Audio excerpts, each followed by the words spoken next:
Donald Trump sure is acting like there's stuff in the Epstein files that looks really bad for him. He's acting suspicious.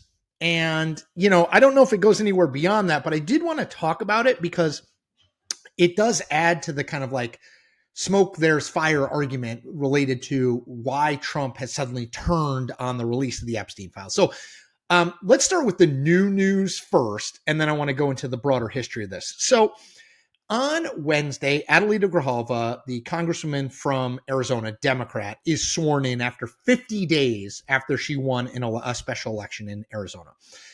That made her, and she quickly became the 218th person to sign a discharge petition that will force a House vote up or down on the release of the Epstein files. So there were 218 with Grijalva, 218 members who had signed the petition.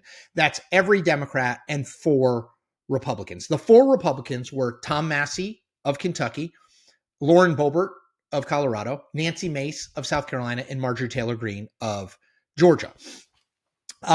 That made it 218 is a simple majority of the 435 member body. It means that there will be a vote. It is forced. The House leadership, Speaker Mike Johnson, has no real control over it other than when to set the vote, which we expect to happen the week before Thanksgiving. In the run-up to Grijalva being sworn in, and everyone knew that she was going to sign the discharge petition on Epstein shortly after she became a member, Donald Trump got on the phone and in person with 2 of the 4 signees on the Republican side of the discharge petition. And that, to me, is a little bit suspicious. And I want to talk more about that in a minute. Before I get to that, I just want to say one quick thing, which is I want you to subscribe to this channel. I ask every day because it is that important to helping me continue to build this career as an independent news creator. So 2 words that define me: independent, authentic. Independent. I'm not connected to any corporate legacy media. I work for myself. I'm not connected to either party. I'm always going to tell you like it is, not anything that the party wants. 2, authentic. I am always going to be me. You're going to agree with me sometimes. You're going to disagree with me sometimes, but you'll always know my take is honest. It is not meant to get subscribers, separate you from your money. It is my honest analysis based on 20 plus years of being a political reporter in Washington. Okay, so in the run-up to Grijalva being sworn in and being the 218th vote, Donald Trump does 2 things earlier this week that I think are very interesting. Number 1, he calls Lauren Boebert of Colorado and asks her to come to the White House for a meeting. Now, that meeting took place on Wednesday in the Situation Room, which is fascinating to me. So in the Situation Room, you have Boebert, you have Pam Bondi, the Attorney General, you have the FBI Director, all in there to discuss, as the New York Times put it, her Boebert's demand to release the files. We know that meeting happened because Caroline Leavitt, the White House press secretary, did confirm it had taken place. She called it an example of, quote, transparency, and said that the Trump administration is, quote, willing to sit down with members of Congress and address their concerns. Okay. That meeting yesterday happened after Trump called Boebert on the phone early on Tuesday to bend her ear and try to keep her name, trying to get her to rescind having her name on the discharge petition. Trump also reached out to Nancy Mace from South Carolina, another one of the 4 whose name is Republicans on the discharge petition.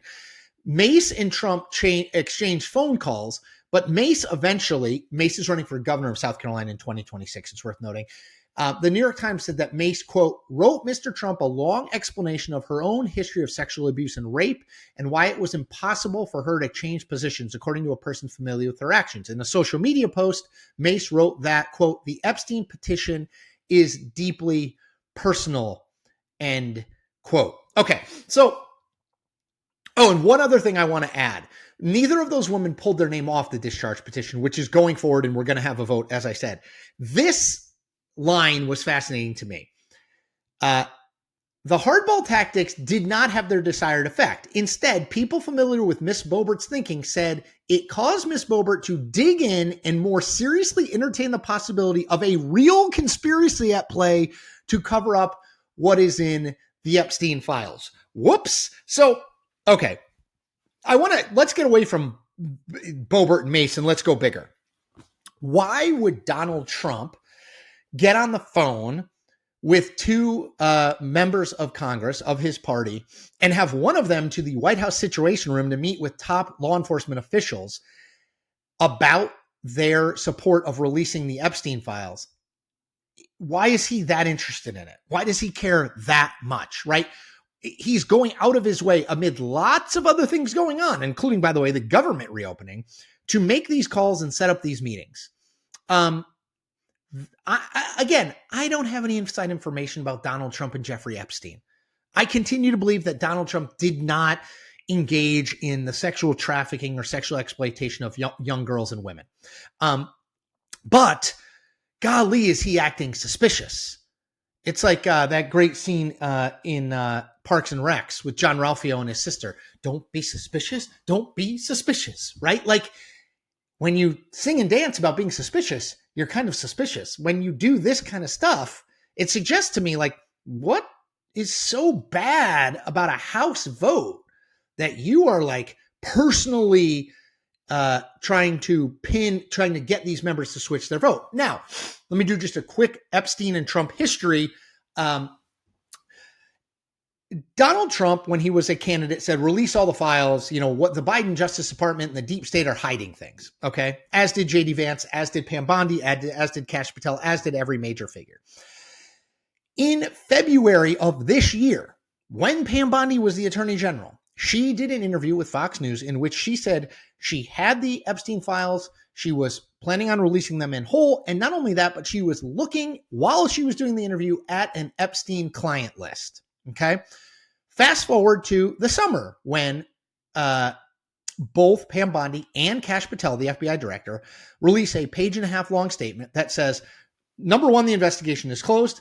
Number two, there never was a client list. It doesn't exist. And number three, Jeffrey Epstein committed suicide in prison. He was not murdered. And then that's it. Now, what happened in between February and this summer to change Bondi's tune? Well, we know from reporting that she met with Donald Trump privately to make sure he understood that his name was in the Epstein files pretty frequently.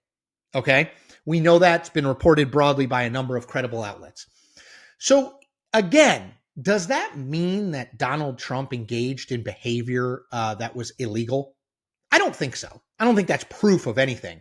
But man, it does seem to suggest that once Donald Trump learned his name was all over the Epstein files, he and his administration changed their tune on whether we should be releasing the Epstein files, right? Because nothing else happened that would explain literally a 180-degree turn from all these Trump administration officials about how we need to release all these files in total.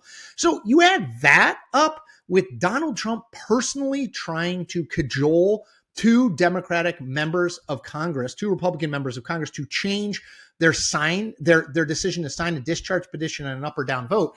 And man, that looks suspicious to me, right? And just because you're acting suspicious doesn't mean you've done something wrong. I mean, right? Like you could be walking around a dark parking lot at 3 o'clock in the morning just for exercise. Doesn't mean you're doing anything illicit or nefarious.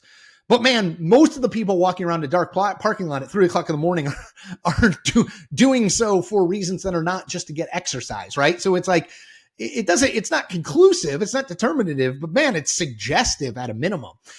Also because remember, even if the House passes this this bill that the Justice Department has to release the Epstein files, it then goes to the Senate where Republicans control it. And let's just say the Senate passes it, which I think is unlikely, but not impossible. Donald Trump could still veto it and keep it from ever seeing the light of day.